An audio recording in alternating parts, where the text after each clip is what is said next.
Hey y'all, it's the Milkmaid. So I thought I'd do something a little bit different today, and I'm gonna take you guys on a hike up the mountain behind our house. Our property kind of stretches up a lot farther than I expected, and I'm going to show you something that is pretty cool, and I think you'll appreciate. So come on with me.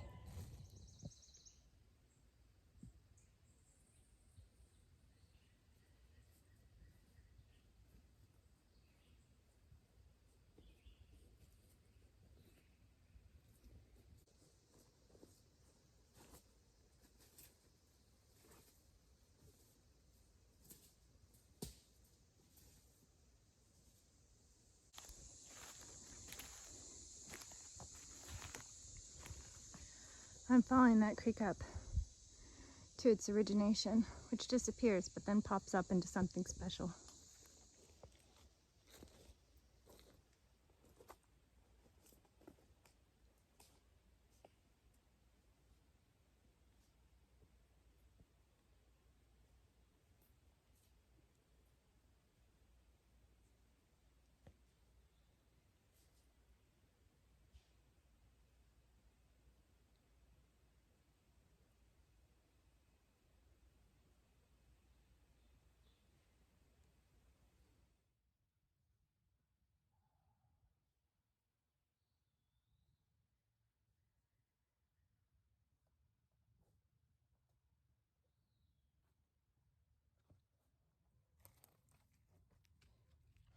Okay, y'all, so I just finished hiking up this mountain to a point probably 3/4 of the way up, I would say, to the top of where our property goes. So most of our workable property is probably only about 5 acres that we're working with. So we've been looking for our property line because we haven't had it surveyed yet, but we know that there are some markers. Well, we thought it ended way lower on the mountain than it did.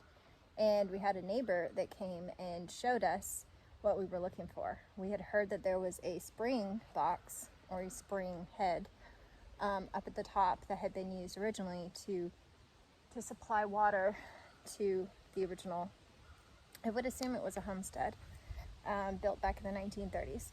So what's cool about this is that it's still in existence. So if you look right here, we've got this kind of wet spot, right? And then if you come up farther, there's this metal covering. And underneath the metal covering, not to mention the really cool wildlife, if you lift it up, there's this entire spring that happens. It must have a fairly decent flow because it has been a drought here, y'all, quite a bit. But even in this drought, you can see it has a decent flow. It may not look like much, but that can provide a lot of water. It goes down and then it disappears down here, but then shows up farther down the hill and turns into a creek with a fairly decent flow. So what's cool about this is, let me flip it around and I'll talk to you. What's cool about this is we're going to be able to dig out where the spring is and then put a concrete bottom to it, or gravel, along with walls on the sides. We need to make sure that we don't cut off the source of the spring, whether it comes up from the bottom or the back or the sides. You can't screw with that too much. It's going to be a little bit of play, and we're going to obviously have to do a lot of research in order to do it right, but the goal is to do basically 3 sides or 4 sides and then a bottom to collect the sediment, and then have a pipe coming up that goes from underneath, especially if we do like a concrete pad. Then we have a pipe coming up that goes up a little bit, so when the sediment comes, it doesn't go down into the pipe and clog your piping, obviously with some filters and nets or whatever else.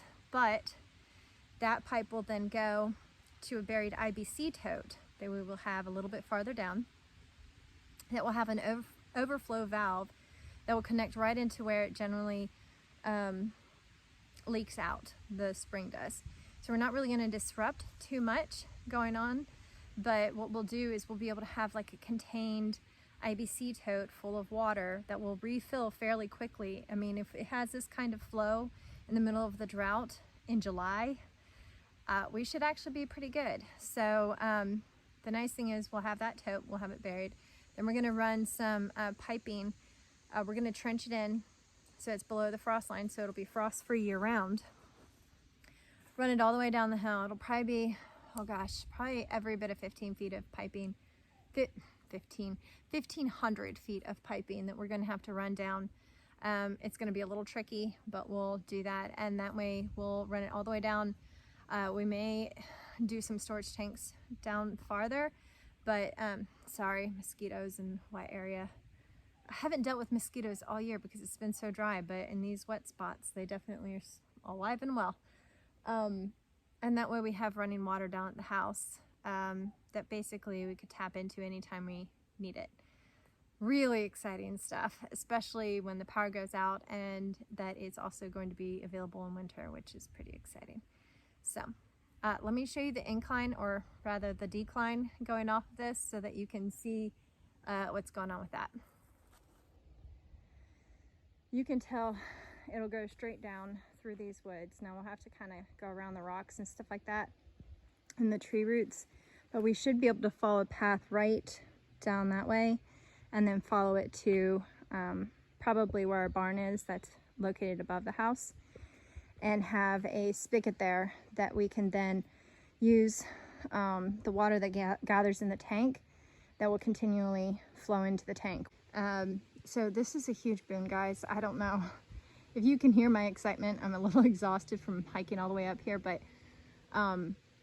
this is big because if the power goes out, we can't access the water in our well without some kind of hand pump or solar generated pump.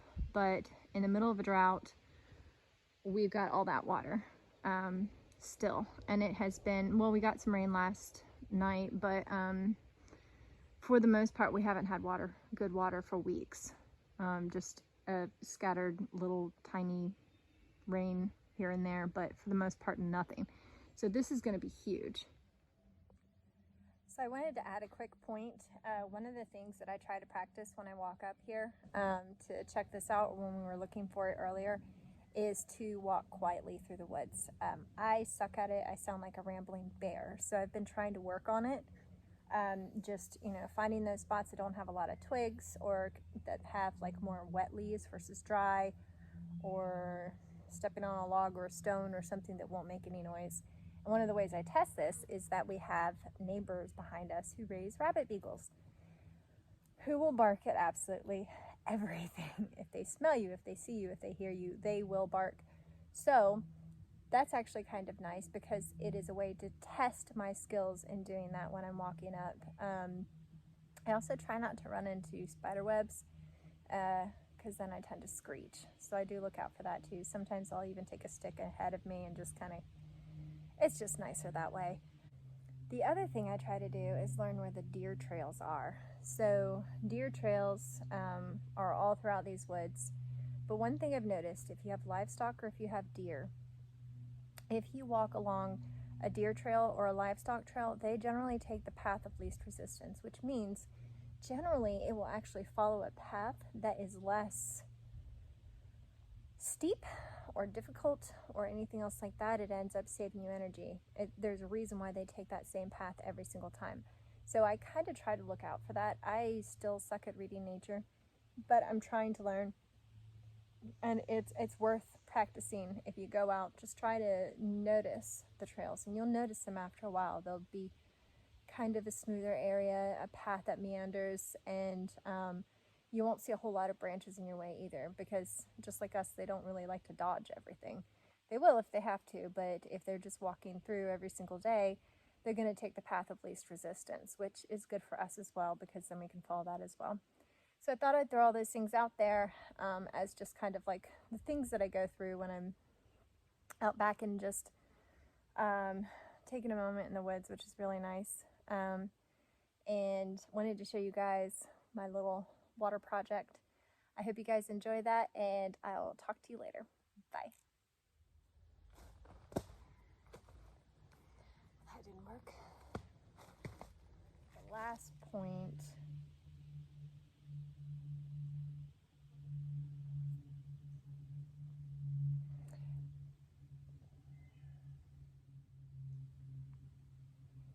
Walking, walking, walking.